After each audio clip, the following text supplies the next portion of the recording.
Hello, welcome guys. So let's talk about marketing, which is a hot topic always in crypto.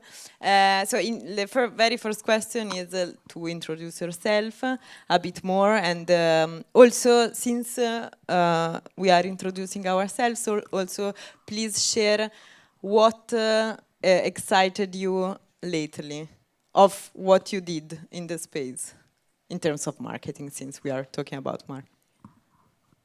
Yeah, I can kick off. GM, everyone. I'm Edo. I lead socials at Galxe. It's been 4 years I've been in crypto now. And yeah, first thing I would like to say thank you everyone for hosting this event.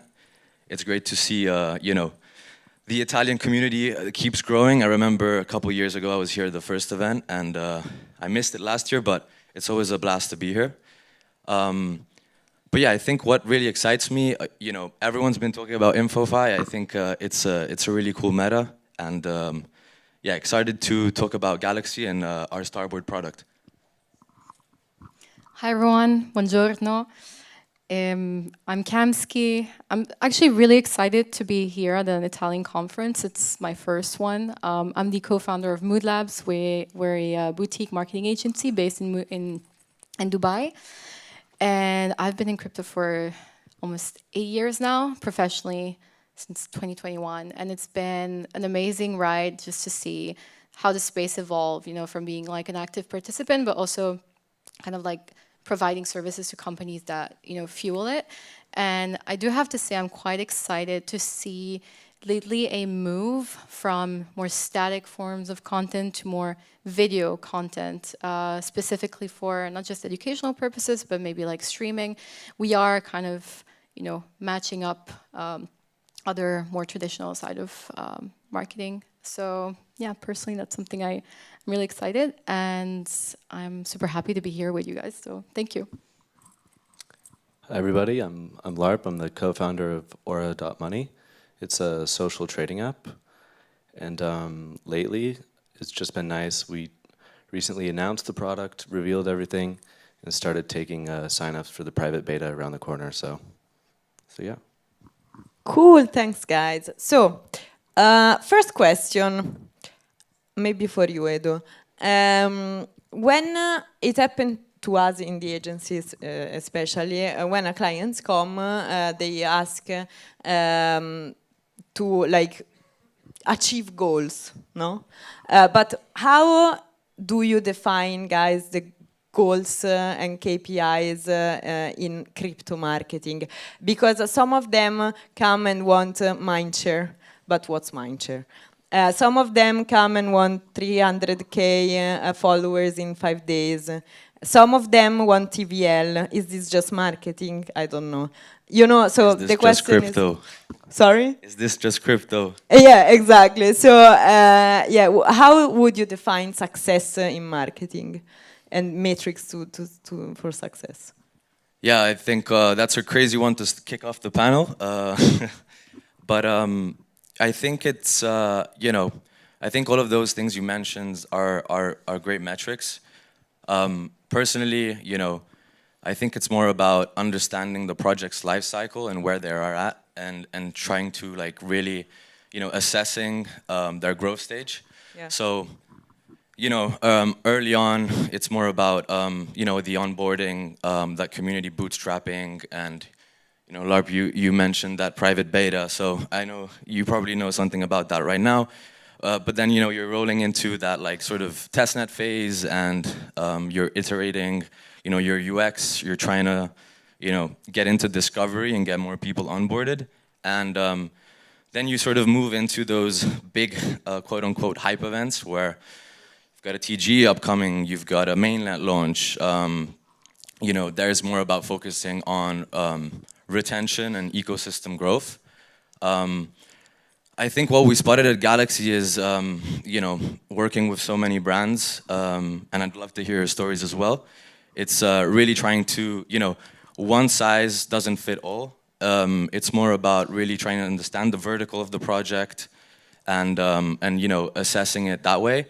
Having said that, these are all great metrics. I just think it's more about asking the right question at the right time and making sure that you have everything in place to retain that community and achieve those metrics that way. Yeah, lovely. So basically, recapping is type of projects and phase of projects, and then you need to go down the funnel, because you guys need to know that I'm a big fan of this boomer funnel and frameworks that you see in the books. So you have, of course, the first phase, which is awareness, but then you need to retain, etc.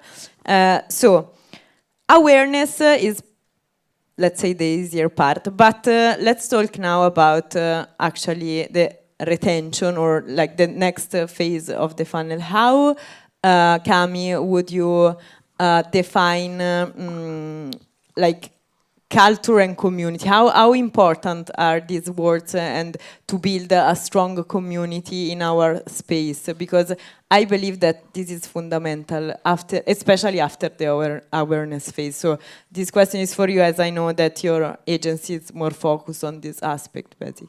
Yeah, for sure. So first of all, it really depends on what kind of product or company you are building or proposing to the market. If you're a B2B, you might not necessarily need to have a community. If you're more consumer focused, you definitely do. There are 4 things, these like community pillars that are essential when you're looking to, build a community. And actually, before I get into that, I have to say, you need to create culture within your community, and that starts top down. So, working with the team before you're actually starting to go and get those users, get those, community members, mods, whatever it is, like it has to start from the team. So your team needs to have a clear idea what they are, and also have a culture themselves, that because ultimately it is going to transpire in everything that you do. So whether it's just internally in their own company, if you have a really shitty team or a very toxic working environment, chances are it's going to transpire in your community. And same thing for having a really positive, involved founder. People will feel that you're dealing with people, right? So it's all about what you translate. So back to the pillars. So what makes a community? Like you have to have, you have to give people a sense of identity. This can be through maybe a PFP, can be, a tag, an emoji in their like name, whatever that is, a sense of identity that helps them, find it for themselves. Identify themselves. But also identify others, right? It strengthens that group cohesion thing. Then the second one is obviously having shared values. You want to also give them, a language, any shared sort of ideology and perspective. You want to kind of like shape that for them and have people that resonate with these values. Ultimately, you also want to create a sort of hierarchy in your community where you give opportunities to people to grow within that community. Like not everybody is the same. Not everybody wants to be the same. You have to give them a chance to become more important, more OG, more whatever that is, right? Better than other people. So it also incentivizes them to be more active. And then ultimately, obviously, the leadership. And this is maybe another take that might be a little controversial, but having an enemy sometimes or some rivalry with other projects can help also bring people together in that sense. I believe it's true. However, I think this rivalry should be healthy. Of course, because the drama queens that sometimes I remember the Reddit times, guys, like where people spent hours in writing these papers of hate. Like, what's the point? I agree that competition should be there, but up to a certain point, in my opinion, because we are still.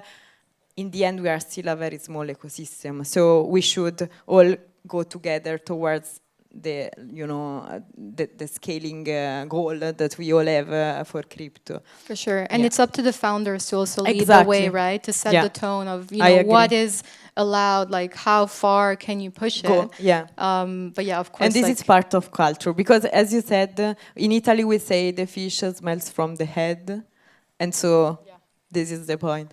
Larp, do you want to add something about culture? Sure. I think my hot take would be that community is mattering less and less.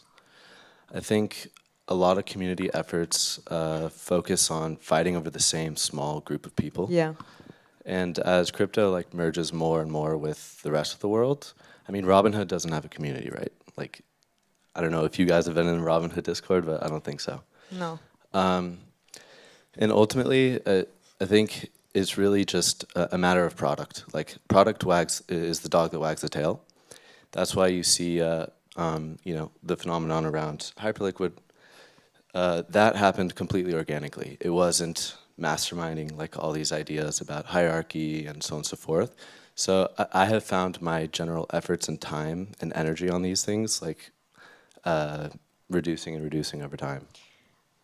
I kind of agree in some way, because I agree that we should be less ghetto style and try to onboard more from outside, and building these communities that are in the end into our social media, Discord, crypto, Twitter, etc., is not ideal. But for example, I give you one example that to me is extremely good in terms of culture and community, Bera Buddies. I know that, but Bera Buddies are onboarding everyone, and Sure. like they really were able to onboard whoever girls in their community, and grab the attention, and then these people, if they want, you know, learn more about crypto. This is, I think, Yeah. a good. Ultimately, I just think it's very product determined. Yeah. Yeah, like Ultimately, of course, but it's still a super strong weapon, in my opinion, to have an healthy and strong community now. Probably in the future, it's yeah, just I'd about rather have one product. than not, for sure. Yeah. Yeah. Okay. Do you want to? Yeah, I say? was just gonna Yeah. add to Larp's point there on, you know, I think I really resonate with the sort of product focus, and you know, when you're building out the community, you've touched on some pretty good points. I also think that you know, you really need to have that quality over quantity perspective, and I'm sure, given the stage you are right now, that's sort of what you're trying to do, right? So. First step, create a great product or no one's going to use it, and then make sure that you know, you're really creating that culture and aligning those contributions, and making sure you're filtering out people and validating them for being at your party. Like, I see it as, you know, I've got a project, I know it's going to be a weird analogy, but I have a guest list for my party. I want to have cool people who are like doing cool stuff and saying good things and not being like bad people at a party. So that's, I think, how I view my community. And but you know, you have to have the right mechanisms in place to make sure that they're there for the right reasons and they also get rewarded for it. Yeah, but I think that it also depends on how you define. Because for me, community are also users. Actually, I think it depends really on how you mean the community. Users are community, and if you have a shit product, your community will dissolve sooner or later, probably sooner than later. So I think it should go together. Okay, let's switch the topic a bit. Because you just mentioned, Edo, that you need to filter and you need to acquire the right people, okay, also on X and crypto Twitter, etc. So speaking about quests, now, no? When I hear, let's do a Zilli quest, let's do a Galxe quest, I wonder, are we attracting like just people who want to earn money from a tweet? And how do you guys are evolving your, because I know you are doing it, evolving your product and offer towards to change this and to improve this in terms of quality of people who, yeah, that's the question. Cool. I think, yeah, most of people in crypto know Galxe for our Quest product, like you just mentioned. You know, after 4 years and having onboarded over 30 million users and working with some of the top tier projects in the space, fueling the ecosystem and really learning about, you know, their difficulties and how to bootstrap their ecosystems, that has led us to build a full stack crypto growth platform. And You know, we've shipped products like Galaxy EarnDrop earlier this year. We have Galaxy Passport, which is a verification tool. We recently launched V3, which has a integrated KYC solution. So, you know, we are putting in the right, we've really built out different tools for marketing teams to utilize them. I think it's up to the teams that, you know, use our infrastructure and our growth suite to really use it to the best of your abilities. At the end of the day, we're providing the infrastructure, and it's up to teams to put the right measures in place. Yeah. And I guess on the second point, we've recently launched Starboard, which is exactly what we're trying to do at the, I guess, at the other end of the funnel, because you like to talk about funnels. Exactly. You know, top of the funnel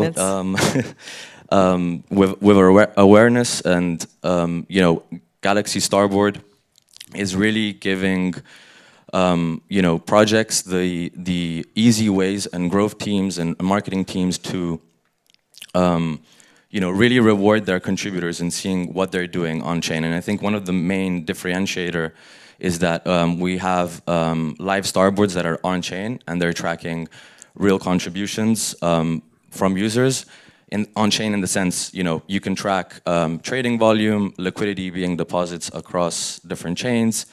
And that's really powerful. And what we've learned there is that users were actually really engaged. They were engaging even more because they're seeing impact, and that impact being seen from projects. It's a cycle. So basically, if I now decide to use Starboard, I can like put up a quest asking people to, I don't know, bridge or like do transactions, and you instead of just doing social stuff, right? And everything is tracked.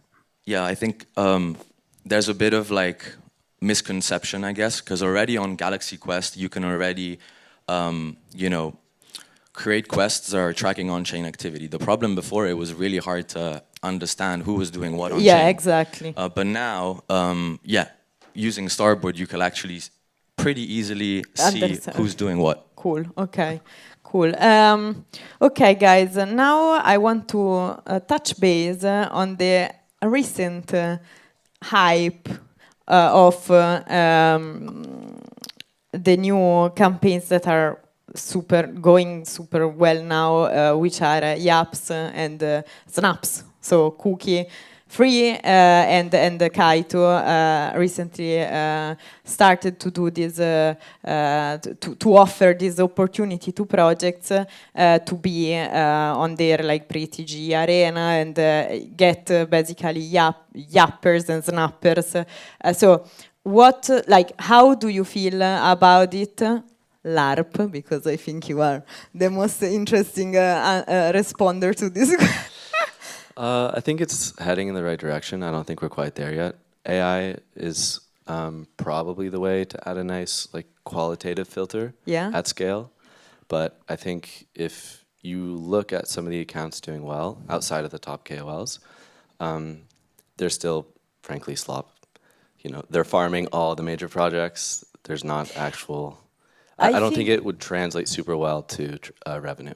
Do you think it's because like some projects offer more rewards, for example, or like they put in place campaigns which are basically too simple? Like, for example, just mention the product and you're a yapper and you will receive like... I think that it's just like easy low-hanging fruit for anybody to just start tweeting. And however, and do you think this is solvable from Kaito and Cookie, or like from the projects who decide to do this kind? I think it's a matter of AI. Because I agree. You have to do like it's really hard to maintain a certain like qualitative filter at scale, and doing it manually is like will take forever. Yeah. Do you want to add something about it, Cami? Did you ever participate to this? So I will, but not from the marketeer's perspective, rather than the creator. I also create content and tweet a lot. I did participate in the ETHMilan Cookie 3 campaign, and it was fun. It allowed me to connect with, you know, the ETHMilano community, and I did bring, you know, sort of like some exposure to that. But I do have to say that, to me personally, I do see the value of my account as like a long-term thing, and receiving like a 2K, 5K airdrop is, and then possibly, you know, harming my account, my reputation. People that follow me, they don't want to see me tweet about the same thing every day, right? So, you know, that 5K or 2K airdrop, whatever it is they're going to get, is not worth the long-term value of, you know, what my brand can actually bring me on the long term. And I do see, again, there's, you know, a lot of AI slop on the timeline. And for, you know, these platforms to really succeed, I think we need to have more participants. Yeah. We're not, you know, the space is cannibalizing itself. And you know, ultimately, marketing is also about storytelling, stories that resonate with people's worldviews and so on. If you are, you know, telling that story in a way that is not genuine, that isn't, we all know what like a ChatGPT tweet looks like. You know, it takes half a second to, and it's such a turnoff. So I do think we're at that stage where, you know, first of all, AI needs to improve, but again, we also need more participants in the space. And personally, as a creator, I do not farm just because I see it as hurting my brand. If I were like a big creator with a massive audience, it would be a little bit different. It would be less effort. But as a smaller creator, it's not a really good investment for me. And here I think it comes again what Larp was saying. To me, it would be better, for example, to have one post very well done and very creative and very educational, rewarded more than a lot of posts, and this is not what is happening right now. So I'm also not engaging with with this because I don't want to tweet 5 times about Himi, you know. I don't care, you know. Maybe once because I'm excited about BTC and ETH together. That's it. But this is not what, and I think this is something that the projects need to fix, and not like the companies that decide to run the campaigns there. So yeah. Yeah, and there's also, you know, like you are targeting users that are actually looking for something for you. I think Abstract had a big problem like this, where, you know, a lot of their community and creator were creators looking for something. I think their average wallet was holding less than $8. So you are also attracting a certain type of user that might not necessarily be your ultimate dream customer. They're going to be a part of, you know, the spectrum that you're looking to attract. But overall, you know, we all want product market fit, right? So these are not ultimately the users that are going to be spending, but again, it depends on the project. It's also, again, the funnel thing. So this is awareness, and then you need to find a way to funnel your actually good users who are like able to stay longer and be retained. Okay, so next question is another like interesting topic, which is kind of related. What do you think about KOLs? And do you think they are still relevant? And who are the actual like key opinion leaders? And are they still really influencing? Do you think it's still a channel which is valuable for our space? Who wants to start? I can go. I absolutely, I think so, but it needs to be combined with some foundations. You can't just, you know, a marketing campaign isn't just KOLs tweeting. And this is sometimes, we do get a lot of, you know, inbound asking us for marketing. They want to launch their product and all they want to invest is just a few tweets from one KOL that they like. So that's not really how it works. We have to combine it with a lot of other things. But, you know, I think the trick for us as marketeers is actually, you know, finding the KOLs that do convert, that do have community. When we do campaigns, we, you know, of course we look at the tier ones and those are great, but the best, actually the best ones are the micros and the nano ones that, you know, are not even like that big on Twitter, but have their own communities, they have their own Telegram groups, they have their own Discords, they have influence, and this can also be just a Twitter chat, you know, with like 40 people, but they move markets and they talk to other people and they're plugged in. And these are the small accounts that you want to become friends with as a marketeer and, you know, have them help you, right? They will help you carry.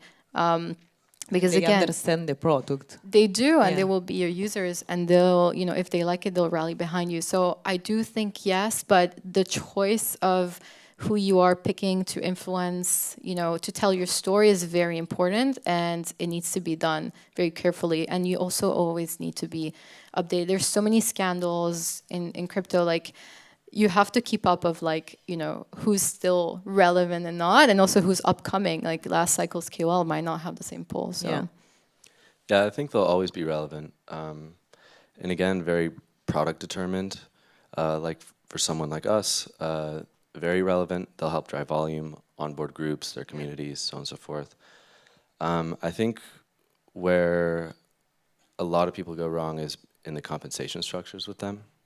Sometimes they can be predatory. You just have to make sure you have the right incentives in place to avoid some eventual blow up. Yeah.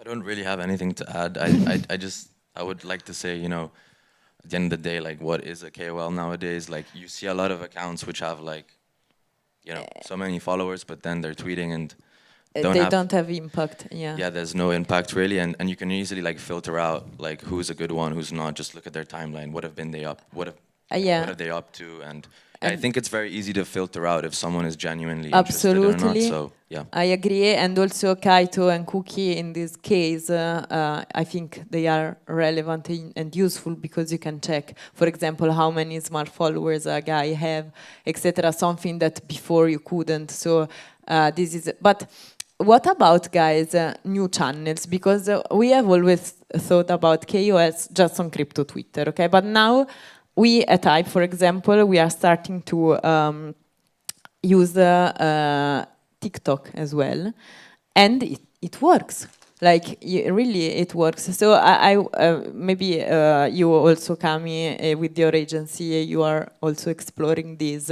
What do you think? Because I think that we are shifting towards more channels and like how would you approach, for example, Larp, you are talking to a very technical audience, okay? How could you benefit from TikTok, for example? Well, I would say actually our product is very retail focused, not necessarily optimized for like professional traders.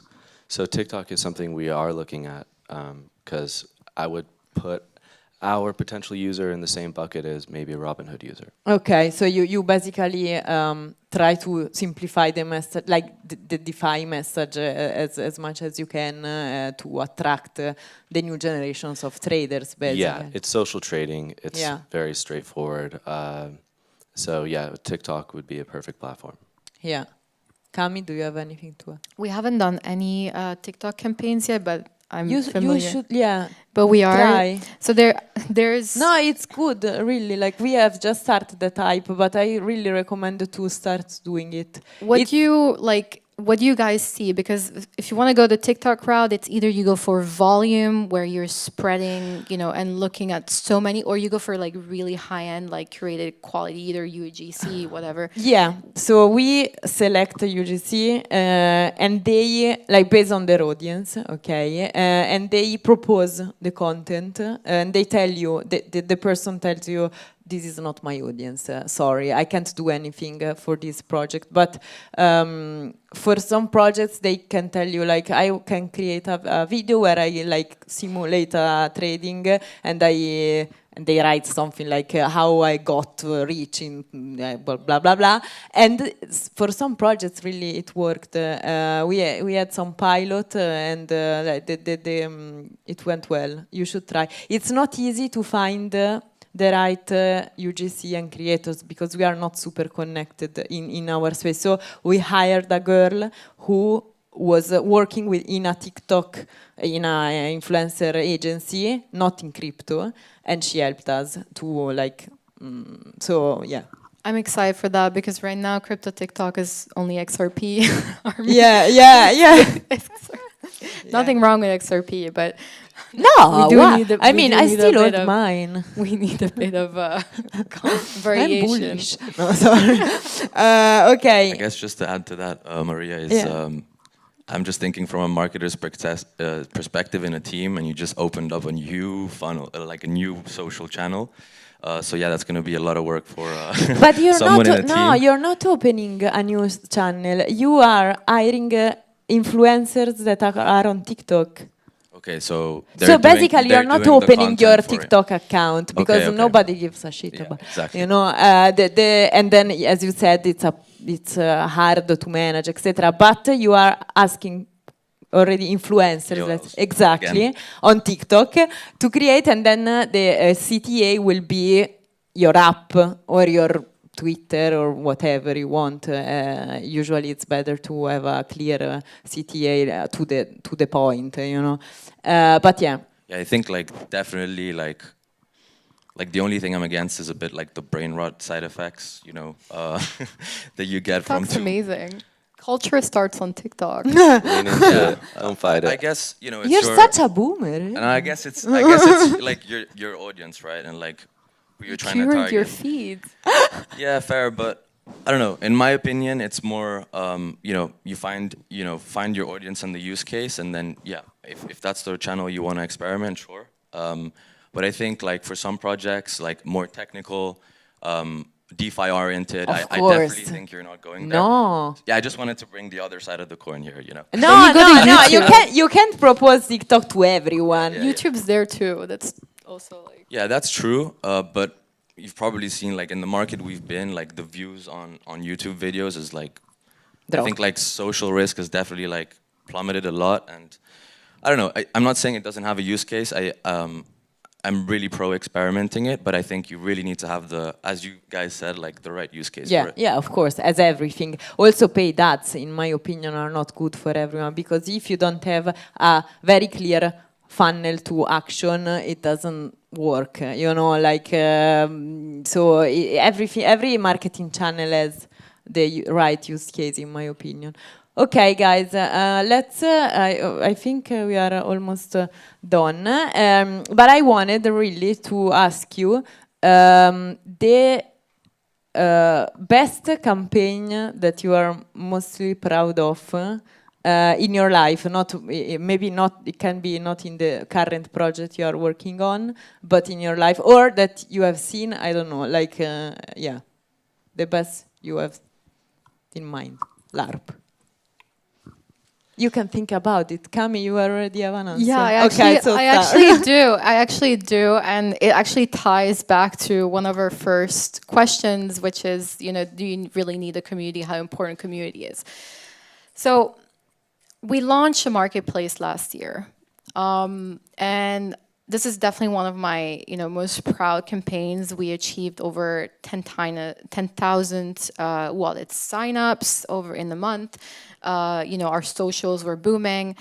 You know, we started really, you know, breaking through in a very late market, like launching a marketplace last year. It was a very late move, but we still managed to gain market share. We became now one of the best launch pads, say like on Bitcoin, it's not Ethereum, but so, and you know, the community grew. Now, the thing is that, again, like we really nailed down the partners, the launch partners that we had, the KOLs, the ambassadors. We had referral links, which work amazingly, and all sorts of different type of activations. We really selected people that, you know, were there and stood up, and, you know, the launch went really well.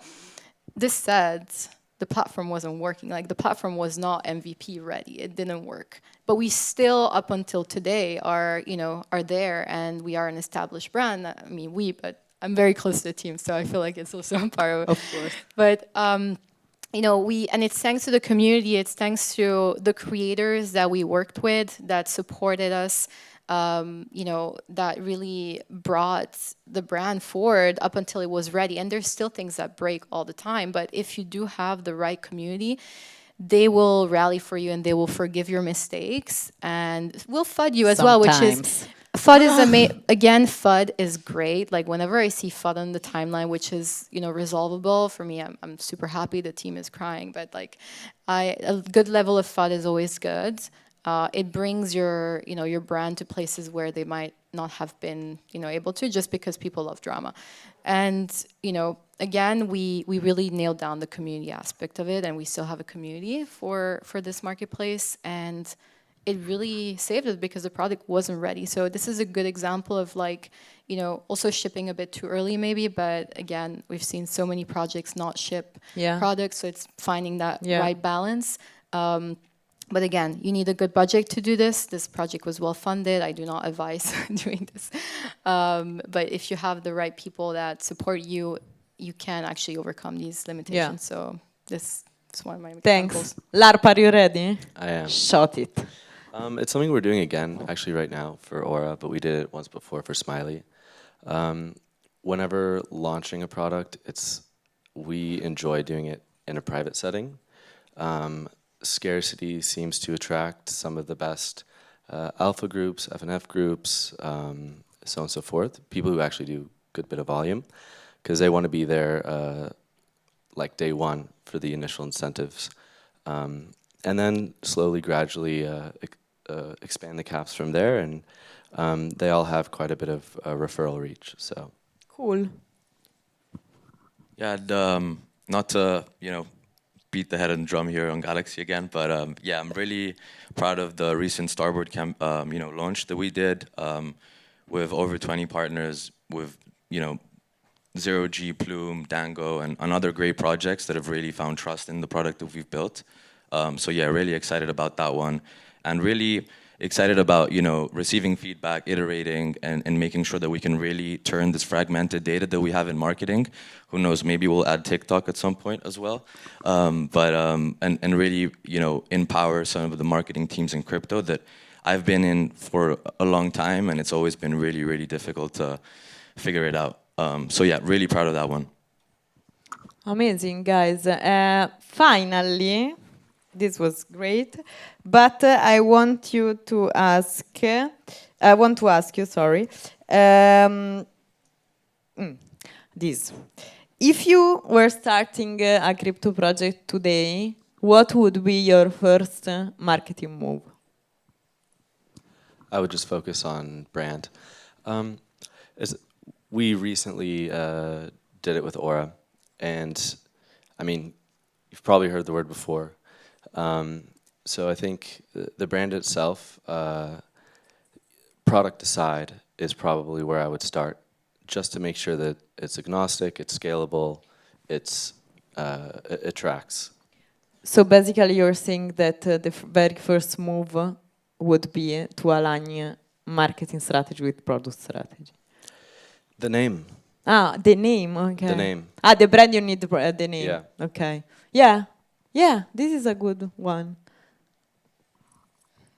I'm an operation maxi, and honestly, I'm shocked by how many teams don't use Notion or don't even have like a project manager. That's true. So the first thing is get yourself a Notion, a ClickUp, like whatever you need to use to keep organized, and set up the right communication channels within your team and with all the parties that are going to be involved with your campaign, whether it's your marketing team, if they're internal, if they're external, it doesn't matter. Like, you have to talk to them, and you need to plan.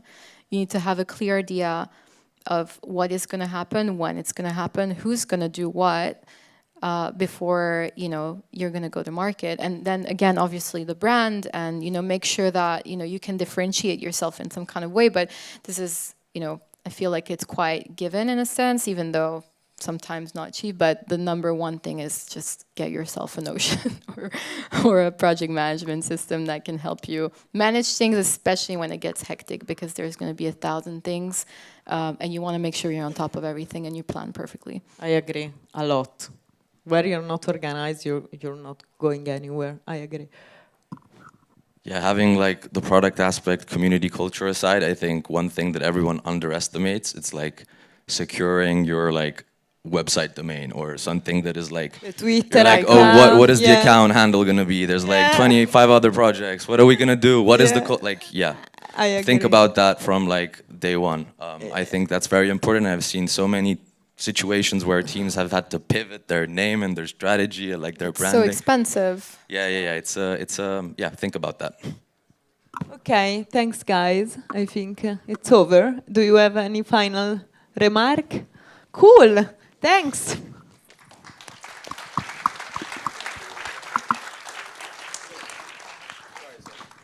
As we are running early, if Ah. you want, you can do Q&A for 5 minutes. Ah, Q&A. Oh God. Oh. There is anyone. I don't see anything perché ci sono le luci. Oh yes, it is.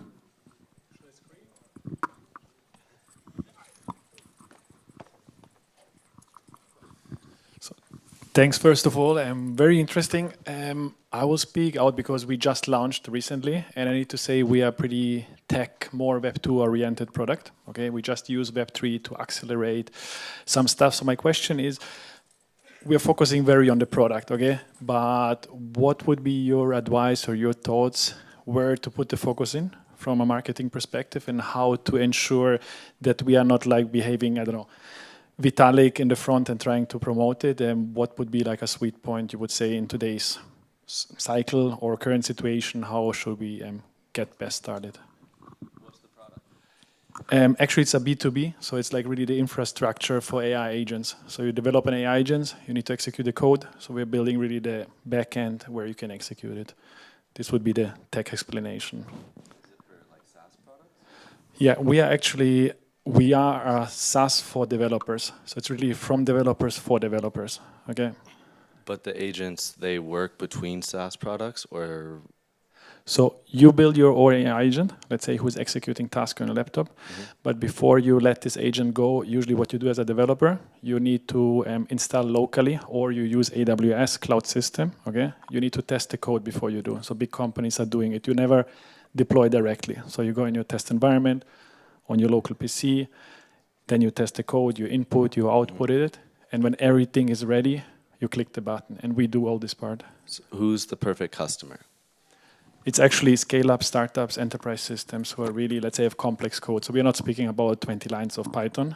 So we are speaking about, let's say, OpenAI is giving you the Python code. Okay, so the agent who is giving you the code, this is the one we are taking care about it. So it's really in the deep, complexity of different coding. Well, it sounds like you're very B2B oriented, so socials probably not where I would spend the bulk of my energy. Where is, I would need to understand the business a little bit more. But I mean, you can always just reach out directly. Yeah. No. To your target customers. Yeah, just have basic brand presence. We're not a scam. And then have a more pointed approach versus a broad, like, try to attract awareness from every corner of the internet kind of thing. Just give you an example of customers. Okay. These are the people who we are serving, like powered by our product. They're in the front, customer facing, we're in the back. Great. And so those are existing customers or examples? Okay. Well, one of the best things about crypto is it's super easy to get in touch with, like, anybody. BD is very, very accessible. So, yeah, just I think you can do most of that via back channel. Just have basic front-facing brand just to, legitimize yourself.